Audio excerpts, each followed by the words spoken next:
Gunung ini bukan yang paling terkenal di Sumatera. Tapi, justru disinilah banyak pendaki merasa tersesat tanpa salah jalur. Gunung Sibuatan, puncak tertinggi di kawasan Karo, dari jejak kerajaan tua, penjajahan Belanda, sampai cerita pendaki yang mengaku diawasi saat malam. Apakah ini hanya sugesti? Atau memang ada yang menjaga gunung ini sejak ratusan tahun lalu?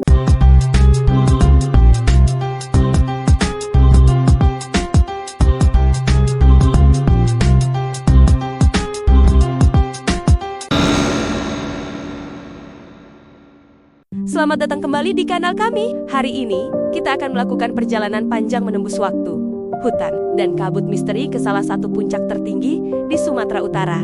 Inilah Gunung Sibuatan, sebuah raksasa tidur yang menyimpan sejarah bumi, legenda kuno, dan kisah-kisah yang membuat bulu kuduk merinding. Jadi, siapkan diri Anda, karena kita akan mengupas tuntas semuanya dalam beberapa menit ke depan. Gunung Sibuatan bukan sekadar gundukan tanah raksasa. Ia adalah bagian dari tulang punggung Pulau Sumatera, yaitu rangkaian pegunungan Bukit Barisan. Rangkaian megah ini terbentuk jutaan tahun lalu akibat pertemuan dahsyat antara lempeng Indo-Australia dan lempeng Eurasia. Proses ini ditambah aktivitas vulkanik di sepanjang patahan Sumatera, melahirkan lanskap yang kita kenal sekarang. Meski Sibuatan sendiri bukanlah gunung berapi aktif seperti tetangganya yang super terkenal, Danau Toba, lokasinya sangat dekat. Letusan dahsyat Toba puluhan ribu tahun lalu menyebarkan material vulkanik yang turut membentuk kontur tanah di sekitar Sibuatan. Jadi, setiap langkah yang kita jejakkan di lerengnya adalah langkah di atas lembaran sejarah geologis yang luar biasa. Jauh sebelum peta modern dibuat, lereng dan puncak Sibuatan sudah menjadi rumah dan ruang hidup bagi masyarakat Batak, khususnya suku Karo. Dalam bahasa lokal, gunung ini sering disebut Deleng Sibuaten.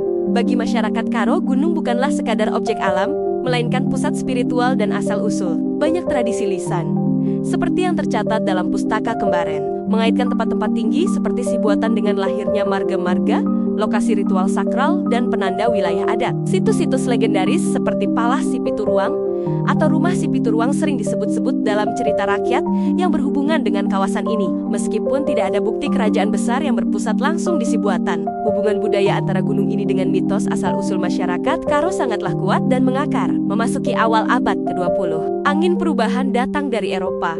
Pemerintah kolonial Belanda mulai menancapkan pengaruhnya di dataran tinggi Karo sekitar tahun 1904. Mereka datang bukan hanya untuk memerintah, tapi juga untuk mengubah lanskap ekonomi. Pos-pos administrasi dibangun, struktur adat tradisional perlahan digeser, dan lahan-lahan baru dibuka untuk perkebunan komoditas seperti kopi dan tembakau. Jalan-jalan mulai dibangun, menghubungkan desa-desa yang tadinya terisolasi. Modernisasi ini membawa dampak ganda.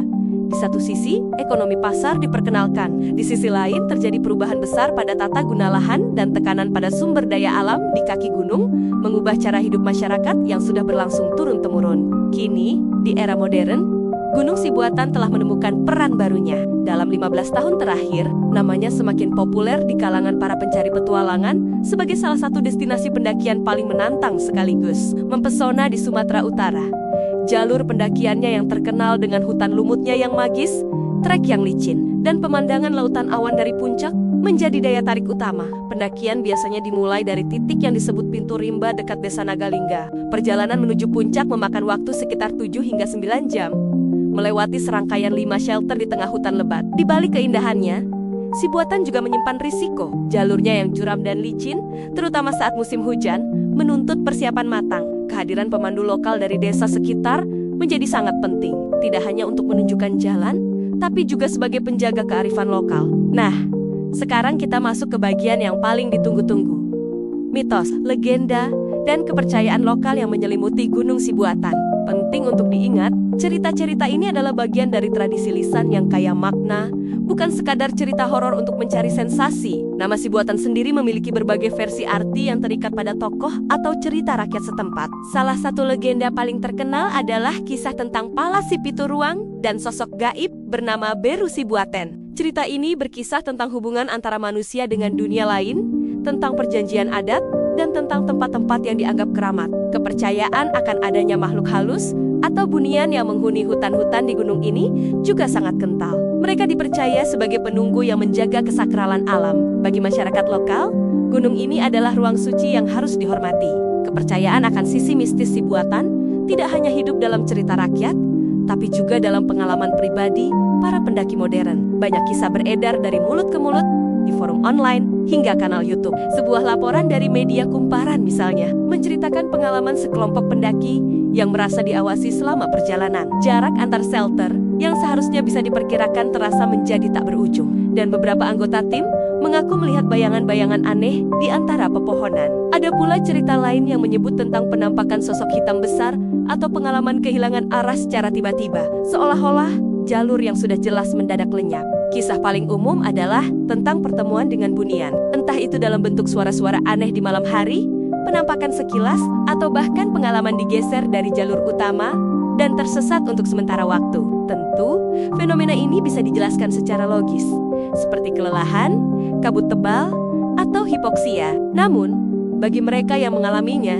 batas antara dunia nyata dan gaib terasa begitu tipis di belantara si buatan. Bagi Anda yang tertantang untuk menaklukkan puncak si buatan, persiapan adalah kunci. Mari kita bedah jalur pendakiannya secara teknis. Titik awal paling umum adalah pintu rimba, yang bisa diakses dari desa Nagalingga. Dari sana, Anda akan langsung disambut oleh hutan rimba yang rapat dan lembab. Total ada sekitar 5 shelter yang bisa dijadikan tempat beristirahat sebelum mencapai puncak. Treknya didominasi oleh tanah licin, akar-akar pohon yang melintang, dan tanjakan yang menguras tenaga. Hutan lumutnya yang ikonik memang indah, tapi juga menandakan tingkat kelembapan yang tinggi. Peralatan yang wajib dibawa adalah jas hujan atau ponco, sepatu trekking dengan daya cengkeram kuat, headlamp dengan baterai cadangan, dan peta jalur. Sangat disarankan untuk menggunakan jasa pemandu lokal. Mereka tidak hanya tahu rute terbaik, tapi juga memahami aturan tak tertulis di gunung ini. Selalu informasikan rencana pendakian Anda kepada warga atau pos registrasi.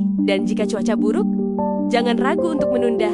Keselamatan adalah prioritas utama. Gunung Sibuatan adalah sebuah paket lengkap. Ia adalah saksi bisu pembentukan bumi, penjaga warisan budaya leluhur, arena petualangan modern, dan sebuah kanvas besar tempat mitos dan misteri dilukiskan. Menjelajahinya bukan hanya soal mencapai puncak, tapi juga tentang menghormati alam, mendengarkan cerita masa lalu, dan memahami bahwa ada hal-hal di dunia ini yang mungkin berada di luar jangkauan logika kita.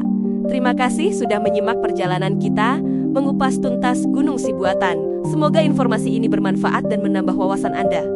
Jika Anda punya pengalaman atau cerita menarik tentang Sibuatan, jangan ragu untuk berbagi di kolom komentar. Jangan lupa untuk like, subscribe, dan nyalakan lonceng notifikasi agar tidak ketinggalan petualangan kita selanjutnya. Sampai jumpa!